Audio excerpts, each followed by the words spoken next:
Hello everyone, welcome to Times TV. Recently, the Royal Oman Police and Bank Muscat have come together to eliminate those who are reaching other people in the Sultanate, claiming that they have won certain prizes and gift vouchers here at Bank Muscat. So in regards to that, we have Mr. Amjad Al-Lawati joining us, who's going to tell us about this campaign that they have recently joined with Royal Oman Police. Thank you so much for being here. Thank you, Mediha, for giving us this opportunity, and welcome to Bank Muscat. It's always our pleasure, sir. So could you please tell our viewers what exactly this campaign is all about? Okay, so Bismillah ar-Rahman ar-Rahim, Bank Muscat and the Royal Oman Police have joined hands recently and launched the latest campaign attacking or trying to build more awareness in the Omani society against frauds and financial frauds that have been happening recently.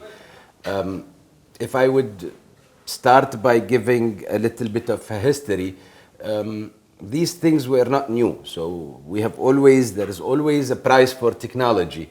And apparently this is one of those prices that everybody pays for technology. And it goes in parallel. Good guys try to make new technologies to ease up the process and make everybody's life easier. And there are always, on the other hand, bad guys who will try to find loopholes within that technology and fraud people in terms of, with the goal of gaining money out of it. As the technology evolved and the society started, more and more going towards digital and electronic banking, there were some instances here and there. But if I would really put a date to it, maybe 2 years ago was when we really saw that this thing is becoming like a phenomenon in Oman. Yeah. And we have seen organized groups of people doing this in a very organized fashion. So it was an organized crime when it started, I would say 2 years ago in that sense. Right. At that time, these fraudsters would have called the victims, giving them hopes of money. So you want 10,000 riyals here, or you want 20,000 riyals there. And then they would, convince the victim, asking him of all the details, like what is your account number, card number, PIN number, the one-time passwords that the bank sends, and so on. And voluntarily, unfortunately, due to the lack of awareness and with the hype of happiness that, hey, I want 20,000 riyals out of the blue, the victim voluntarily gives away all the information.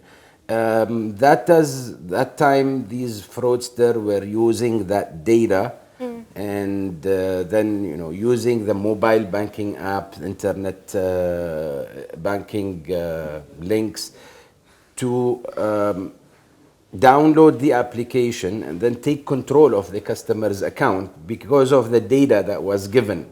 Right. So you give me your PIN code, you give me your ATM card, you give me your PIN code, you put me next to an ATM, and then you expect me not to take the money. If I'm a bad guy, I will. I'm not.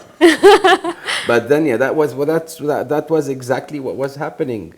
So the bank realized, and we've seen a trend starting at that time, and we started working with ROP, and we advised the customers to go and complain in ROP.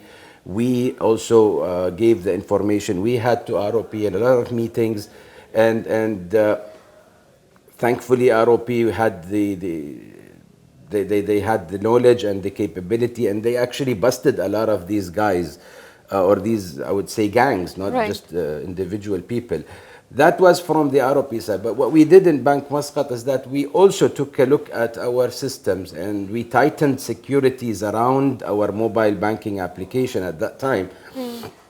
So we introduced a couple of extra features that some customers still today find very irritating. Yeah. So if you add a beneficiary, you have to wait for half an hour till you do the first transfer to that beneficiary. A lot of people think that is why.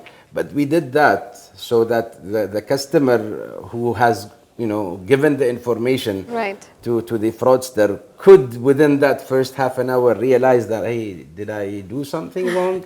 and then call the call center and tell us that, hey, I did this, please block my account or block my card or block my internet banking, before the fraudster could actually start transferring money left, Right. right, and center. So that was the half hour cooling period, we call, and that brought down the numbers substantially. But then also, as a second initiative we did there to tighten our security, we introduced something that is called the SIM authentication. So Right. once you download the app and you try to register yourself as a user of the app, linking that app to your account, at the back end and the phone would send an SMS to the bank, and by that SMS we could match that the SIM card in the phone currently be requesting that registration to happen has the same phone number that is Wow. registered with the bank at the time you opened your account. Talk about technology, Oh huh? yes, oh yes. It took me 3 days just to understand it. And with that, we have seen almost that type of fraud went to sleep, literally. Then another type of fraud emerged recently, is that these messages that float around telling customers that your card has been blocked. And if you want to activate your card, you have to call this number. And when you call that number, the guy or the person on the other side of the line would ask you for all the details. And if it was the bank, they would never ask you for that details because, True. we have that information. Absolutely. And unfortunately, again, voluntarily, customers give away the card number, the expiry date on the card, the CVV code that is on the back of the card. And on top of all that, even the one-time password that we send the customers as a second factor authentication for online or e-commerce transactions, even that these poor people would give away voluntarily to the fraudster, and then the fraudster would start using those information into doing online transactions or Okay. purchases, adding credit to some telephones, paying bills, ordering things from international market that will be delivered to somewhere else. Yes. And that is very difficult for the bank to really, it's to stop, because Right. all the security checks that we have done, which is the card number, which is supposed to be confidential, or you're not supposed to give it away on the phone, Right. that's given. The expiry date is given. The security code that is, put on the back of the card, so even if somebody saw the front of the card, he can't read at the back, is given. And even the password that we send on the registered phone number, which is the second level of authentication after the CVV, even that is given to the fraudster.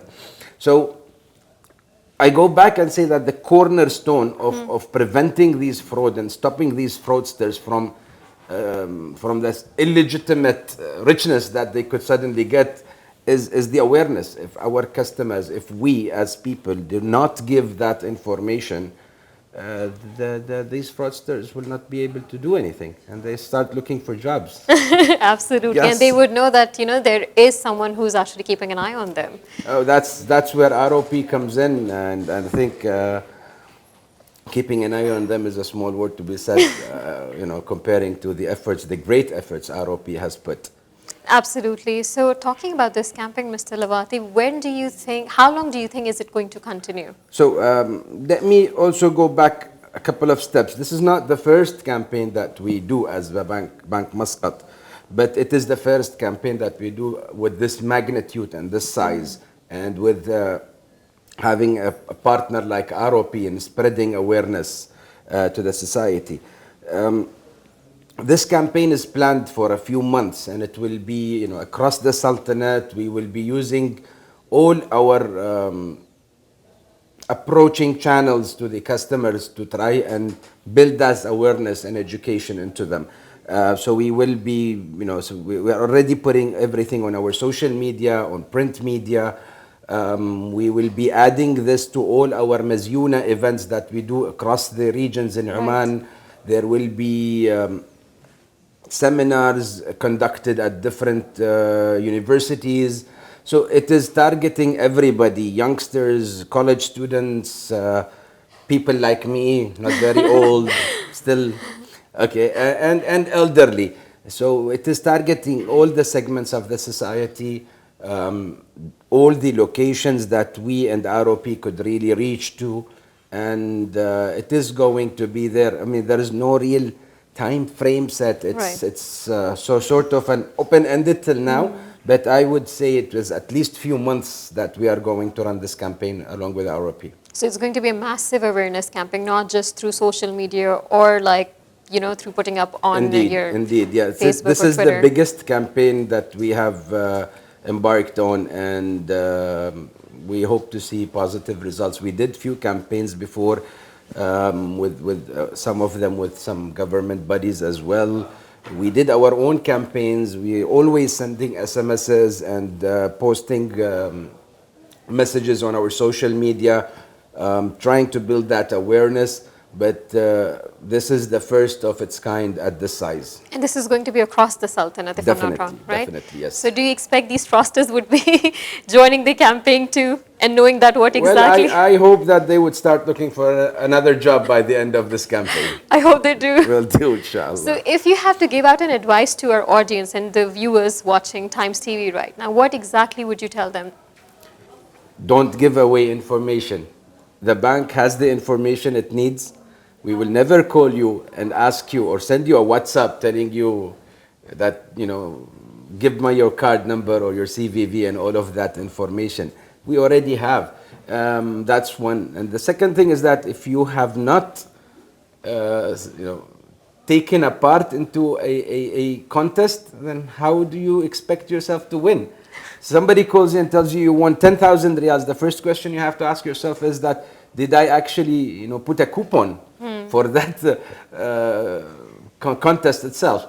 So yeah, the main message is be careful with the information you give away. Financial information are very sensitive, and it should be treated with a lot of discretion. This is information meant to be for you only or for me only. I should not share that information with anybody. Thank you so much, Mr. My Lavati, pleasure, for joining Madiha. us Thank today. you very much for your time again, and welcome to Bank Muscat. Thank you so Cheers. much. Bye. So joining us now is Major Qais Abdul Razak from the Royal Oman Police, who's going to tell us the need of having launched this anti-fraud campaign. Thank you so much, Major, for joining us. Thank you, ma'am, for giving me this opportunity. It's always our pleasure, Thank sir. you. So why do you think there was a need to actually come up with this massive anti-fraud campaign now? Well, the main objective of this campaign with our partners, Bank Muscat, is to basically educate and make the people aware of these fraudulent activities, how to identify signs of fraudulent activity, and how to prevent themselves from becoming victims of these activities.